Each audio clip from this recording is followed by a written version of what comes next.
Hello, my name is Gar Reynolds, and I talk about the principles of giving a presentation in this book, Presentation Zen Design. I also take you through the basics of graphic design and visual communication. In this presentation coming up, I'm going to show you various techniques for making better slides. Now, slides aren't everything, but if you can make much better slides, then this will give you the confidence to go out and be a very effective presenter. Good luck.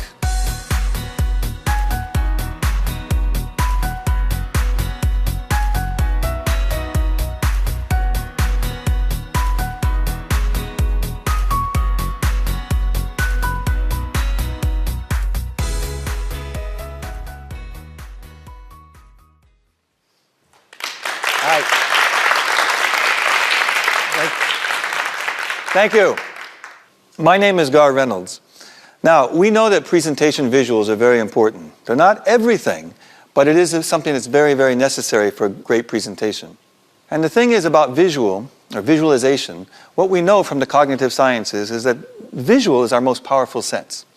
Now, you know this old chestnut, if you hear a piece of information, you forget most of it. The actual number doesn't really matter, but the next day we forget most of it. If, on the other hand, there's a visual associated with it, not decoration, but a meaningful visual associated with it, we tend to remember more. So design is very important, actually, and we can learn a lot from graphic designers. You say, I'm not a designer. But the thing is, we can learn a lot from examining graphic design and visualization and learning from professional graphic designers. Now, the thing is, if you get better at design, you don't have to become a professional graphic designer. But if you can learn a little bit about graphic design, step by step, as you learn more and as you can make great visuals, your confidence will actually go up. Now, I have experience with college students and seeing their confidence increase. It's not just because of the visuals, but having great visuals was a big part of it. So this is a student giving a presentation. It's not a presentation class. Very, very visual behind her. This one too. And students are very comfortable. You might notice they don't have notes, which is very unusual in Japan, not to have notes. You don't need the notes because they know what they're talking about. It's inside them because they've practiced and because they designed the presentation deeply, they know what they're talking about. So this is the kind of thing that can lead to more confidence. And as you prepare and you feel more confident, the more confident you get, of course, the more you can relax and enjoy the presentation and actually engage with your audience. So, what I have in this presentation then are some tips for making great slides. Would you like to see them? Yes. So let me ask you again, would you like to see them? Yeah. Well, I studied photography a long time ago. Do you know what this is? Do you know what that is? Raise your hand if you know what this is. So very few people. This is called film. And that's what I used for my first presentation. And I made my presentation using these. Do you know what these are? These are called, I know you actually don't know. Oh no. These are actually called slides. And that was my first presentation using 35 millimeter slides. That's me making a presentation as a manga. And there's the screen back in high school. And my teacher told me that it was actually a presentation, a science presentation. But my teacher told me that, of course, you have data and you have evidence, but the visuals help you in the storytelling. And they can be examples of the evidence or whatever, but we couldn't do text in those days. This is a long time ago, before PowerPoint. All you could do for your visuals was actual visual, a photograph. And the quality was really, really good back in those days. But compared to today, I mean, it's so much easier today. In the old days, we would take a picture. It was very expensive. We would wait 2 weeks to get a photo back. How long do you wait to get a photo? A millisecond, right? Chink, oh, there it is. I don't like it, throw it away. But we used to have to wait for photos, and it was very expensive. So today, with the tools that Adobe has, and I'm a heavy Photoshop user, it's just amazing how much easier it is and how much more powerful it is compared to the old days. So let's review the key thing. What do you think the key thing for making a presentation? There were 3 key principles. Remember? And for design, the key is simplicity. Simplicity doesn't mean it's easy. Actually, it's very hard to be simple. Hard for us, but it'll be easier for the audience. Now, there are many elements to a presentation, but there are basically 4 when we're talking about multimedia presentation. So these 4 would include the type or text that you have on the screen. the data or the graphs and the charts, photography, and you can take these images yourself, and of course video. How many of you use video in your live presentations? Any of you? So a few of you. I think it's something we should use more in the future, and it's quite easy to do. So let's start with type, with using text on the screen. So how does this look?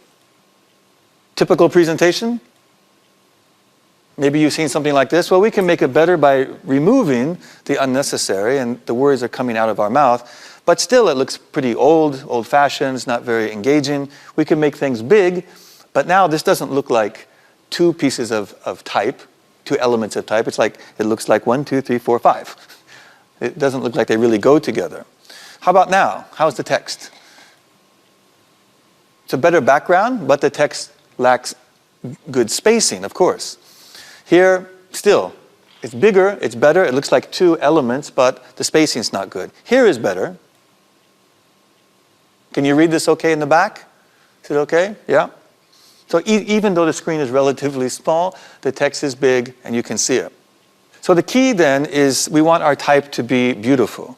And it's not beautiful through decoration, it's beautiful once you learn some of the key components of manipulating type and using type, then you can have it be much more beautiful. Some slides can be only text as well. It doesn't have to be image and text. But type is something that none of us really study in school. But I'd like to encourage you from now to study typography and the history of type, and how can you apply those principles to presentation in the modern world.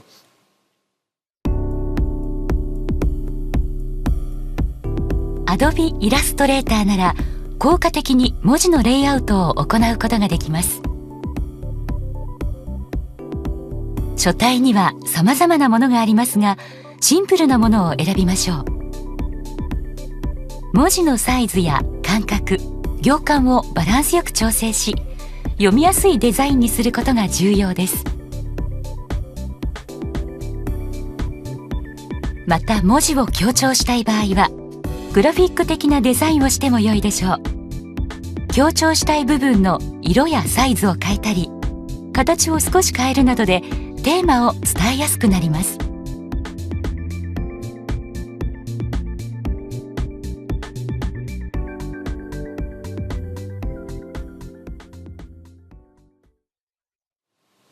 And now, I'd like to move on to data. And this is where we sometimes go wrong. Having too much data, very difficult to see. So this is quite simple. It's very easy to see what we're talking about here with a slide like this. How about this one? Again, the data is not complex, but it's very hard to see. So if we can remove things, we get something like this.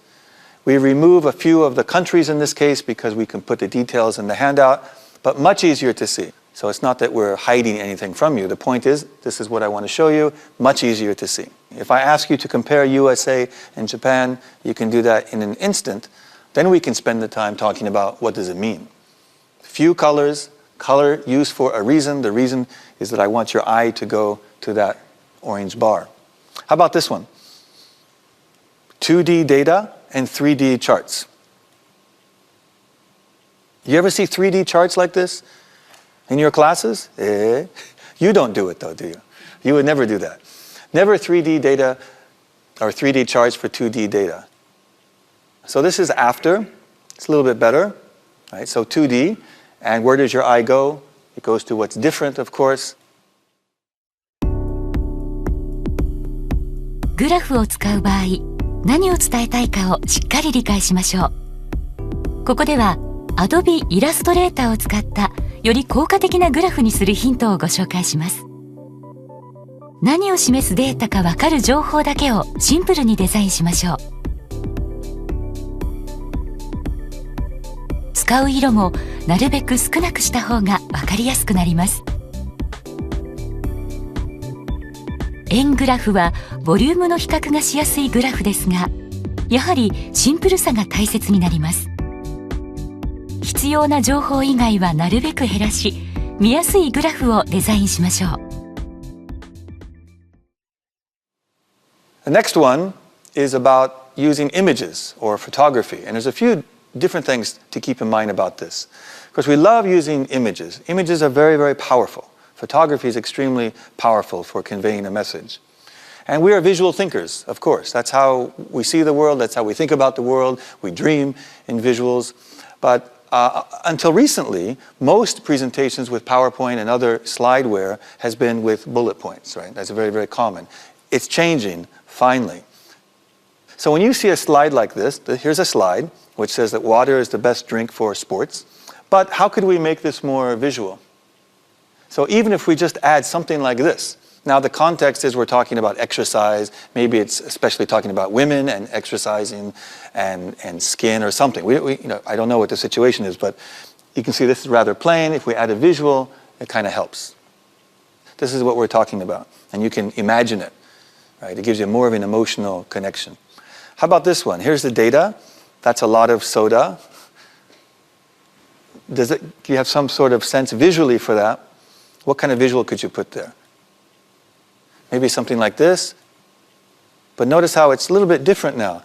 The data is the same, but obviously the subtext is different now. Before it was benign, just talking about sodas. We drink a lot. Now we must be talking about waste, like a mottainai kind of thing, talking about garbage or so on. Here, the subtext might be sodas not being good for children or early childhood obesity or something like that. You can kind of imagine. The data didn't change, but using a different visual, you can see that the meaning of the data changed just a little bit. So it depends on the context very much. How about this one? How do you like it? What's the point? Now, you would have a presenter speaking with this, but as the presenter is talking and you're admiring this beautiful clip art, so this is before and this is after. The context, we're talking about garbage which comes from fishing boats in the ocean and so on. So that's what we're talking about. And there's the data, 150,000 tons. And the color comes right out of the color, some of the garbage there, some of the netting. It's the same color. So it brings it together harmoniously. It's a small thing, but it can make a difference. And of course, you can take your own images. You can buy stock images, of course, from many different companies. You can buy DVDs and so on. But you can also take your own images. You have your smartphone or your Keitai or whatever, or you have a really expensive camera. It doesn't matter. But more and more we should get into taking our own images.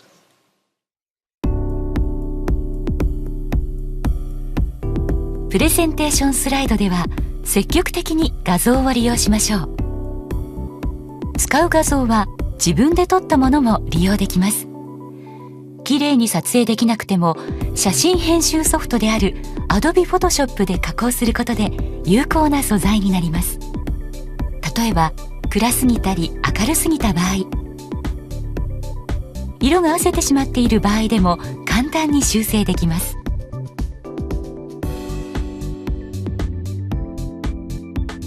さらに変形や合成を利用することでテーマを伝えやすいものに加工することもできます。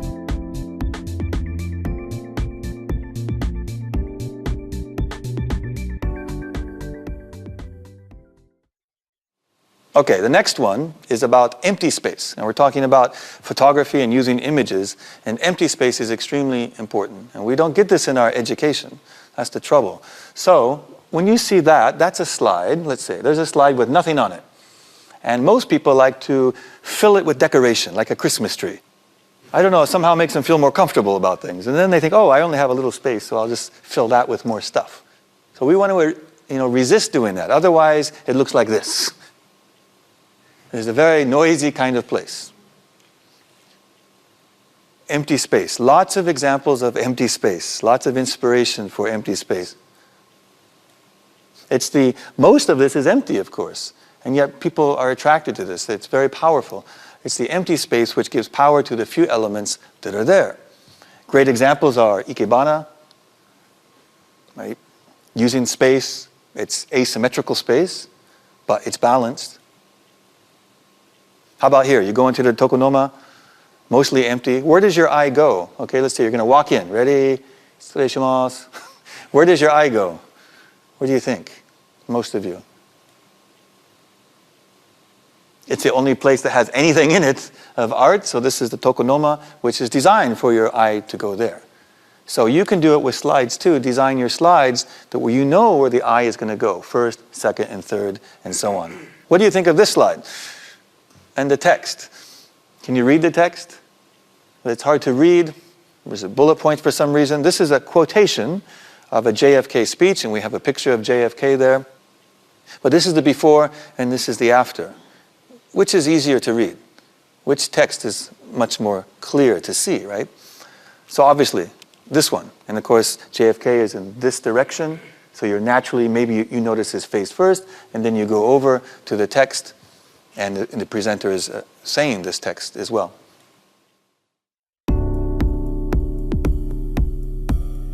余白を利用することで視線を誘導することができます。余白から生まれる強調された部分は視線を集めやすくなり、テーマを伝えやすくなります。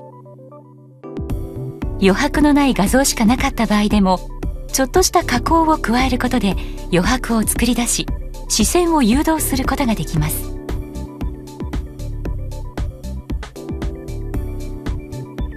余白以外にも強調するポイントを作ることで視線を誘導できます。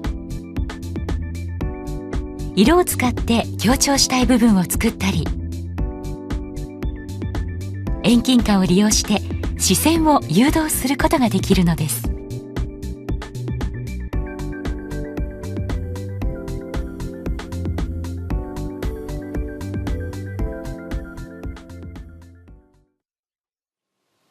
Another thing about using space, it can be symmetrical or asymmetrical. This is not exactly symmetrical, but it's more symmetrical as opposed to this, right? Which is also a great example of closure. So this is bleeding off the edge. You know that the tiger has a full head and he has a body. It sort of makes the slide bigger when you can bleed off the edge, which is something we learned from Kamishibai. The Kamishibai artist would make the visual very big, and so big that it bleeds off the edge. But everyone in the audience can see it that way.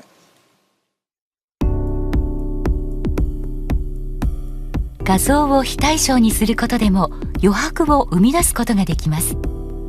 左右対称のデザインは悪くはないのですが、視線を誘導する効果はありません。画像を拡大したりトリミングすることでインパクトがあり、視線を誘導できるようになります。もちろん文字も読みやすいようにします。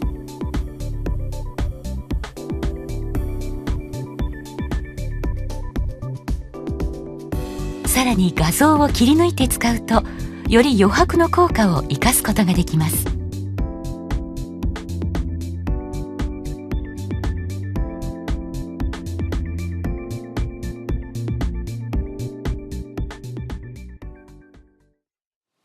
Okay, so we've talked about type and data and many different things about using images, and photographic images. The last thing is using video. And some of you said that you use video. If you have something like a smartphone, you have video with you all the time. So video is everywhere, but we don't use it enough. And we should use video, not for decoration, but to show the actual thing, to give evidence, and sometimes just to create a feeling or give someone a sense of the atmosphere. So let's say I was talking about naked communication and hadaka no tsukiai. You know hadaka no tsukiai, right? I'm sure you know hadaka no tsukiai for sure. Yeah. And this gives the feeling of being in the onsen. And it's a video. We don't really think of it as being a video, but that is a video behind it. It's very easy to do. Or let's say I want to show you where I'm from, and my hometown in the United States, a place called Seaside, Oregon originally, and how connected we are to Japan. And we also have a serious threat of tsunami just off the coast. There's the Cascadia Fault. So I can show you a static map of that, but when I take you there this way through video, you get more of a sense of what it's like. You get a sense for the town, which is about 1 meter high, and so on. So that's the power of video. Or if I wanted to show you that life moves fast in Tokyo, right? I could do that by just, there we go. Wow, it's really fast in Tokyo. It's a fast town. I come from Nara. It's much slower. So that's a small thing, but that's a video which can easily fit in. It looks like it's going to be looks like a picture, and then magically it becomes video.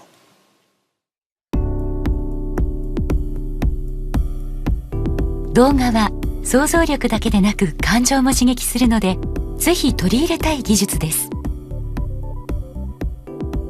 スマートフォンや携帯で撮影した映像でも簡単な編集を行うことで、プレゼンテーマに沿った効果的な映像にすることが可能です。もちろん文字だけではなく、画像も簡単に利用することができます。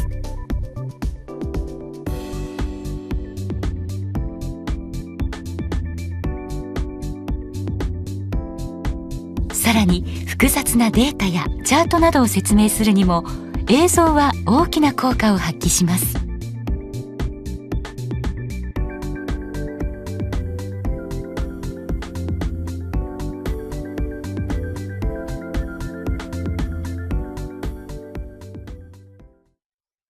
All right, so we've looked at type and data and using photographic imagery and video. And the key thing, as I said before, is you don't have to get better overnight. You should take a long-term approach, especially since you're in college. Step by step, learn a little bit about design, a little bit about storytelling, and so on. You can get better. Just go step by step. All right, thank you very much, and good luck. Thank you.